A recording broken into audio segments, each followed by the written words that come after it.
ya. Yang sebelah kanan itu ayahnya Bung Karno yang bernama Bertanya tentang bagaimana bentuk kearifan lokal seperti Gubuk Pancasila. Karno. Sedangkan yang paling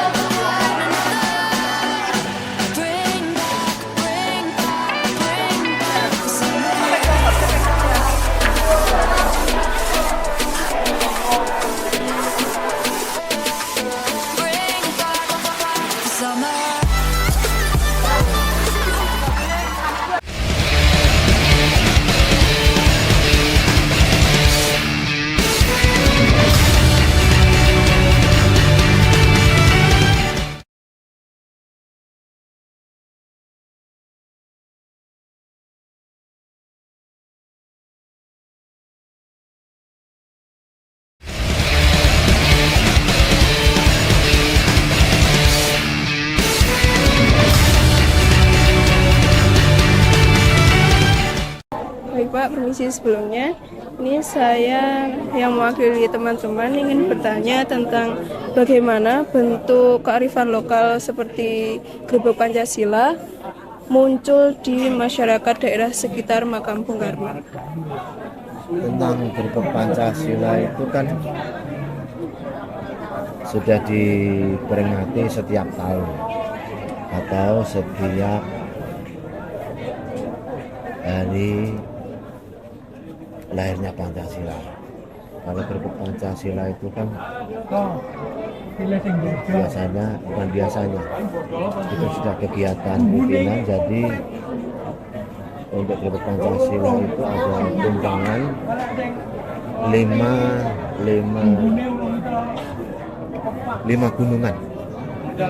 gunungan berbentuk tumpeng yang isinya beraneka macam hasil bumi yang ditaruh di tumpengan itu, dan nanti diarak dari alun-alun di sepanjang alun-alun ke timur ke utara, nanti terus masuk di sini. Di sini nanti ada upacara atau penyerahan tumpengan itu. Ada Bapak Wali Kota, ada Ibu Bupati, dan dari pemerintah terkait. Dan biasanya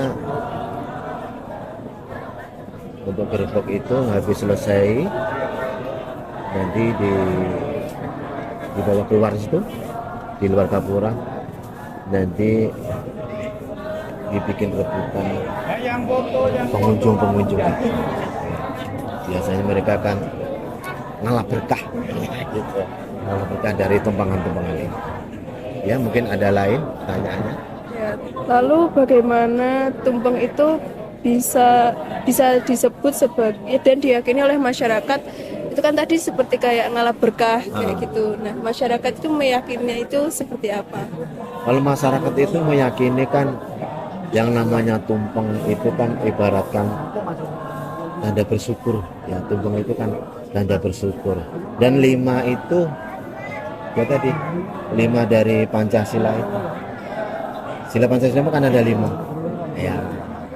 Jadi bentuknya 5, dan yang namanya tumpeng itu ya saya bilang tadi, yang namanya tumpeng itu kan ibaratkan keberkahan dari hasil bumi dan macam-macam lah. Jadi mereka berebut mendapatkan kacang atau terong atau pokoknya yang ada di situ lah, berebutan di bawah sana. Jadi nilai-nilai yang dapat dipetik dari kearifan tersebut seperti rasa syukur yang tadi itu ya Pak? Iya, rasa syukur atas apa ya, atas dengan apa, dengan hasil bumi yang dibawa oleh itu namanya kan apa ya? Namanya yang membawa itu namanya pasukan bergodo yang membawa itu namanya pasukan bergodo. Kalau di sini kan tumpengan itu nanti dengan penghormatannya pun bukan bahasa Indonesia, mereka pakai bahasa Jawa.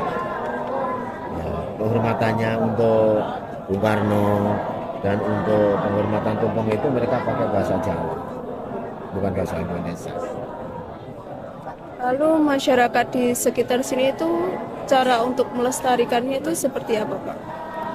Masyarakat sekitar sini cara melestarikannya ya mereka biasanya dengan sukarela. Sukarela mereka menyumbangkan apa. Nanti habis itu masyarakat sini mereka ada selamatan di sini. Ada selamatan biasanya di situ di bangsa situ. Biasanya selamatan bersama-sama, nanti tahlil bersama-sama, mengirim Al-Fatihah atau mengirim tahlil buat Bung Karno dan leluhur mereka semuanya. Selamatan di sini biasanya untuk masyarakat sini. Mereka suka rela membawa tumpengan atau makanan di sini. Jadi kalau selama grebek itu dilaksanakan itu pengunjung lebih membludak gitu, Pak? Iya, kalau pas hari itu biasanya mereka sudah tahu itu sudah acara tahunan. Sudah acara tahunan. Bukan maksudnya selain dari masyarakat luar kota, dari orang sini, dari kampung-kampung, biasanya mereka datang ke sini. Kan ada pawai. Kalau ada pawai biasanya mereka ngumpulnya di sini. Mereka sudah tahu.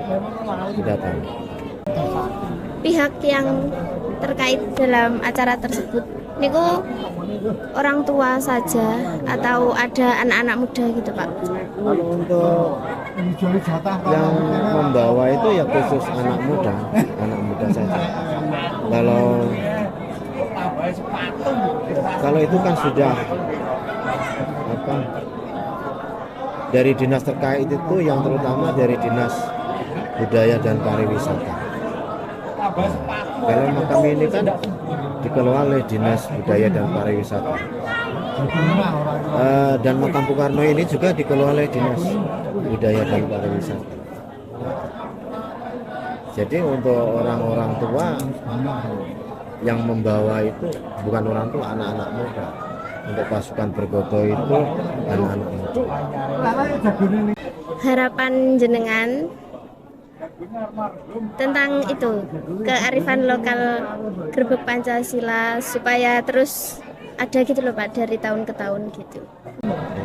Dan untuk harapan saya bagi anak-anak atau adik-adik generasi muda, saya harapkan terus bisa mendukung dan melestarikan budaya-budaya. Kalau itu kan budaya kejawen atau budaya apa ya, budaya orang Jawa. Jadi untuk terus bisa melestarikan budaya-budaya yang kita miliki ini. Dan untuk masyarakat sini sangat mendukung sekali. Untuk masyarakat sekitar dengan adanya itu sudah mereka mendukung sekali. Karena dengan adanya makam Bung Karno ini kan secara langsung bisa mengangkat perekonomian masyarakat sekitar, terutama itu tukang beca dan untuk penginapan yang ada di sekitar makam ini. Kalau untuk pengunjung biasanya kan mereka datang malam. Sini kan tutupnya sore, jam 6 tutup. Mereka datang malam, biasanya mereka menginap di kampung-kampung itu, di homestay itu, dan di penginapan yang di sana itu kan masih banyak juga. Ya. Jadi saya harapkan untuk Anda ini bisa melestarikan budaya-budaya yang ada di Kota Blitar ini. Jadi ini itu sudah menjadi tradisi ya, Pak? Sudah jadi tradisi rutinan itu. Sudah jadi tradisi rutinan. Jadi kalau nggak ada itu kayaknya ya gimana ya? kurang greget lah maksud saya gitu. Tapi itu saja nggak pernah, nggak terjadi itu nggak pernah. Itu sudah rutinan, jadi kalau nggak ada itu kurang gimana ya, kurang meriah. Biasanya kalau malam kan ada pawai juga, pawai di biasanya setaknya di rumahnya Bung Karno itu. Semoga anda ini, adik-adik ini menjadi generasi yang membanggakan lah ya, bagi orang tua. Syukur-syukur menjadi generasi yang membanggakan bagi negara Indonesia yang kita cintai. Semoga apa yang anda cita-citakan diberi kemudahan oleh Allah Subhanahu wa Ta'ala. Oke, monggo, terima kasih ya. Terima kasih Pak.